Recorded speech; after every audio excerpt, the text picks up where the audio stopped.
ಆಚಿ chilli powder. ಸಖತ್ ಖಾರ, ಬಣ್ಣ ಮತ್ತು ರುಚಿ. ಆಚಿ ಚಿಲ್ಲಿ ಪೌಡರ್.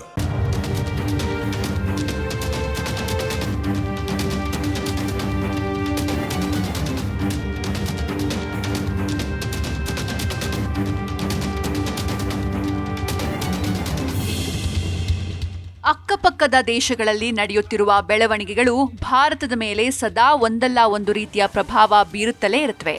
ಅದರಲ್ಲೂ ನೆರೆಯ ಬಾಂಗ್ಲಾದೇಶವಂತೂ ಇತ್ತೀಚಿನ ದಿನಗಳಲ್ಲಿ ಅಕ್ಷರಶಃ ಜ್ವಾಲಾಮುಖಿಯಂತಾಗಿದೆ. ಈಗ ಬಾಂಗ್ಲಾದೇಶದಲ್ಲಿ ಅಲ್ಪಸಂಖ್ಯಾತ ಹಿಂದೂಗಳ ಮೇಲೆ ನಡೆಯುತ್ತಿರುವ ದಾಳಿಗಳು ಮತ್ತೊಂದು ಭೀಕರ ಹಂತಕ್ಕೆ ತಲುಪಿವೆ. ಮೈಮನ್ಸಿಂಗ್ ಜಿಲ್ಲೆಯ ಭಾಲುಕಾ ಉಪಜಿಲ್ಲಾದಲ್ಲಿ ಪ್ರವಾದಿ ನಿಂದನೆಯ ಸುಳ್ಳು ಆರೋಪ ಹೊರಿಸಿ ದೀಪು ಚಂದ್ರದಾಸ್ ಎಂಬ 30 ವರ್ಷದ ಹಿಂದೂ ಯುವಕನನ್ನ ಅತ್ಯಂತ ಕ್ರೂರವಾಗಿ ಹೊಡೆದು ಸಾಯಿಸಲಾಗಿದೆ. ಅಷ್ಟಕ್ಕೆ ನಿಲ್ಲದ ಉದ್ರಿಕ್ತರ ಗುಂಪು ಆತನ ಶವವನ್ನೇ ಸುಟ್ಟು ಹಾಕಿ ವಿಕೃತಿ ಮೆರೆದಿದೆ. ಬಾಂಗ್ಲಾದೇಶದಲ್ಲಿ ಹಬ್ಬುತ್ತಿರುವ ಭಾರತ ವಿರೋಧಿ ಪ್ರತಿಭಟನೆಗಳ ನಡುವೆಯೇ ನಡೆದ ಈ ಘಟನೆ ಇಡೀ ವಿಶ್ವವನ್ನೇ ಬೆಚ್ಚಿ ಬೀಳಿಸಿದೆ. ಏನಿದು ಘಟನೆ? ಬಾಂಗ್ಲಾದೇಶದಲ್ಲಿ ಏನಾಗ್ತಾ ಇದೆ?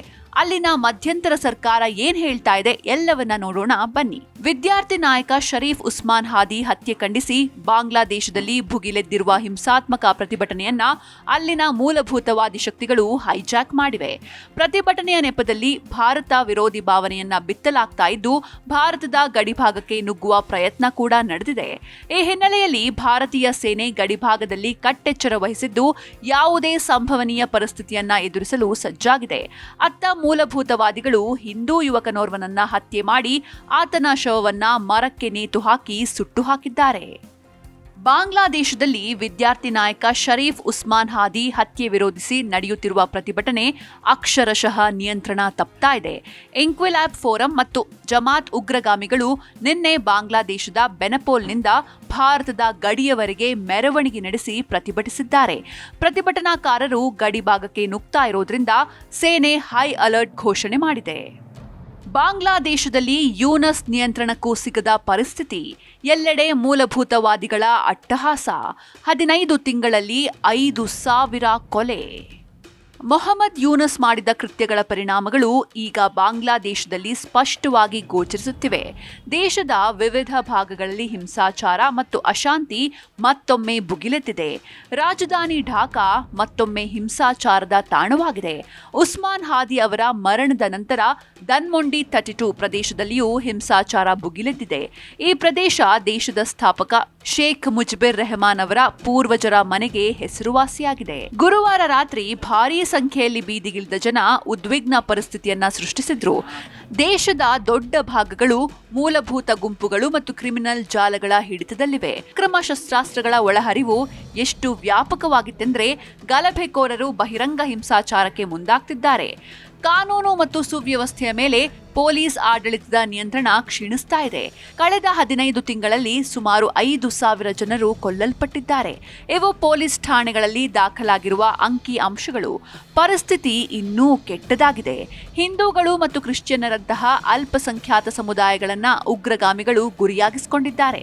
ಫೆಬ್ರವರಿ 2026ರಲ್ಲಿ ರಾಷ್ಟ್ರೀಯ ಚುನಾವಣೆಗಳು ಘೋಷಣೆಯಾದಂತೆಯೇ ಬಾಂಗ್ಲಾದೇಶದಲ್ಲಿ ಇದು ಕೂಡ ನಡೀತಾ ಇದೆ.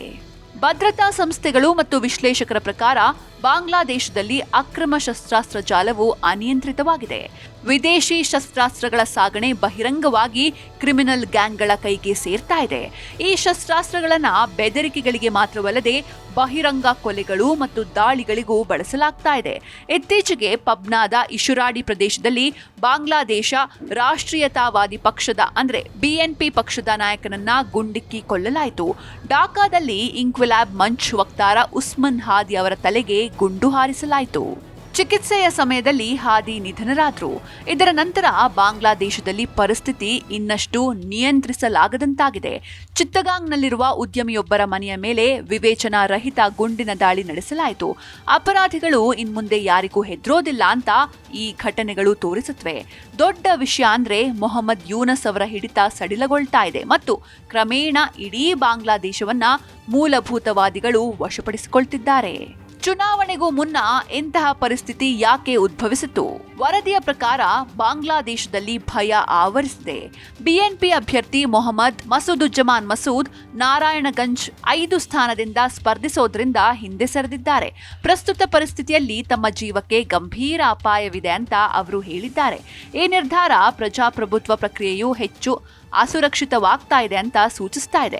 ಆಗಸ್ಟ್ 5, 2024ರಂದು ಹಲವಾರು ಪೊಲೀಸ್ ಠಾಣೆಗಳಿಂದ ಶಸ್ತ್ರಾಸ್ತ್ರಗಳನ್ನು ಲೂಟಿ ಮಾಡಿದ ಘಟನೆಗಳಿಂದಾಗಿ ಪರಿಸ್ಥಿತಿ ಹದಗೆಡ್ತಾ ಇದೆ ಅಂತ ಭದ್ರತಾ ತಜ್ಞರು ನಂಬ್ತಾರೆ.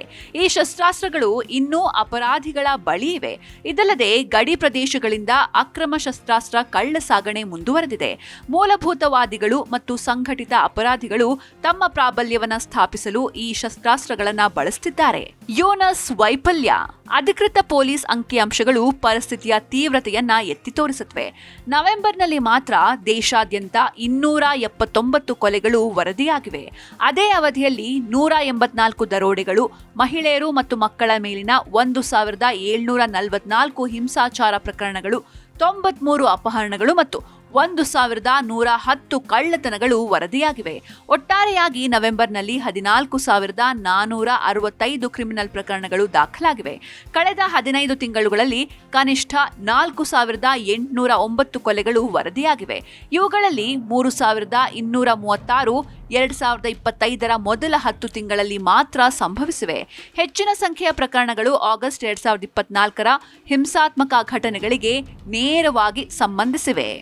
ಆಪರೇಷನ್ ಡೆವಿಲ್ ಹಂಟ್ ಸಹ ನಿಷ್ಪರಿಣಾಮಕಾರಿಯಾಗಿದೆ. ಸರ್ಕಾರ ಮತ್ತು ಭದ್ರತಾ ಸಂಸ್ಥೆಗಳು ಪರಿಸ್ಥಿತಿ ನಿಯಂತ್ರಣದಲ್ಲಿದೆ ಅಂತ ಹೇಳಿಕೊಳ್ಳುತ್ತವೆ. ರ್ಯಾಪಿಡ್ ಆಕ್ಷನ್ ಬೆಟಾಲಿಯನ್ ಅಂದ್ರೆ RAB ಪ್ರಕಾರ ದೇಶಾದ್ಯಂತ ಕಣ್ಗಾವಲು ಹೆಚ್ಚಿಸಲಾಗಿದೆ ಮತ್ತು ಅಕ್ರಮ ಶಸ್ತ್ರಾಸ್ತ್ರಗಳನ್ನು ವಶಪಡಿಸಿಕೊಳ್ಳಲು ದೈನಂದಿನ ಕಾರ್ಯಾಚರಣೆಗಳನ್ನು ನಡೆಸಲಾಗ್ತಾ ಇದೆ. ಆಪರೇಷನ್ ಡೆವಿಲ್ ಹಂಟ್ ಹಂತ 2 ಅಡಿಯಲ್ಲಿ ಒಂದೇ ದಿನದಲ್ಲಿ 1,921 ಜನರನ್ನ ಬಂಧಿಸಲಾಯಿತು ಮತ್ತು ಹಲವಾರು ಶಸ್ತ್ರಾಸ್ತ್ರಗಳನ್ನು ವಶಪಡಿಸಿಕೊಳ್ಳಲಾಯಿತು. ಆದಾಗ್ಯೂ ಮಾಜಿ ಪೊಲೀಸ್ ಅಧಿಕಾರಿಗಳು ಈ ಪ್ರಯತ್ನಗಳು ಸಾಕಾಗೋದಿಲ್ಲ ಅಂತ ನಂಬ್ತಾರೆ. ಅಪರಾಧಿಗಳು ಇನ್ನೂ ಹೆಚ್ಚಿನ ಪ್ರಮಾಣದ ಶಸ್ತ್ರಾಸ್ತ್ರಗಳನ್ನು ಹೊಂದಿದ್ದಾರೆ.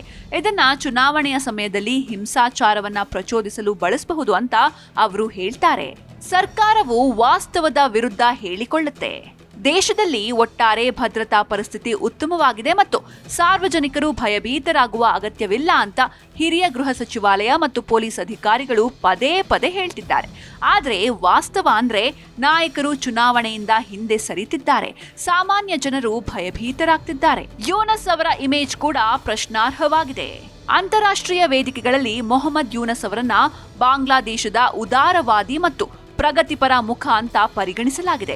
ಆದರೆ ದೇಶದೊಳಗಿನ ಪರಿಸ್ಥಿತಿ ಅವರ ಪ್ರಭಾವವನ್ನು ಸಹ ಕಳೆದುಕೊಳ್ತಾ ಇದೆ. ಆಮೂಲಾಗ್ರ ಗುಂಪುಗಳು ಮತ್ತು ಅಪರಾಧಿಗಳ ಹೆಚ್ಚುತ್ತಿರುವ ಪ್ರಾಬಲ್ಯವು ಬಾಂಗ್ಲಾದೇಶವು ಪ್ರಜಾಪ್ರಭುತ್ವ ಮತ್ತು ಸುರಕ್ಷಿತ ಹಾದಿಯಲ್ಲಿ ಉಳಿಯುತ್ತದೆಯೇ ಅಥವಾ ಚುನಾವಣೆಗಳ ಮೊದಲು ಮತ್ತು ನಂತರದ ಈ ಹಿಂಸಾಚಾರದ ಅವಧಿಯು ಹೆಚ್ಚು ಅಪಾಯಕಾರಿ ತಿರುವು ಪಡೆಯುತ್ತದೆಯೇ ಎಂಬ ಪ್ರಶ್ನೆಯನ್ನ ಹುಟ್ಟುಹಾಕುತ್ತೆ. ಪ್ರಸ್ತುತ ಬಾಂಗ್ಲಾದೇಶ ಭಯ, ಶಸ್ತ್ರಾಸ್ತ್ರಗಳು ಮತ್ತು ಕೊಲೆಗಳ ನೆರಳಿನಲ್ಲಿ ನಿಂತಿದೆ ಮತ್ತು ಈ ಬಿಕ್ಕಟ್ಟು ಕಾನೂನು ಮತ್ತು ಸುವ್ಯವಸ್ಥೆಗೆ ಮಾತ್ರವಲ್ಲ, ಇಡೀ ಪ್ರಜಾಪ್ರಭುತ್ವ ರಚನೆಯ ಭವಿಷ್ಯಕ್ಕೂ ಅಪಾಯವನ್ನುಂಟು ಮಾಡುತ್ತೆ.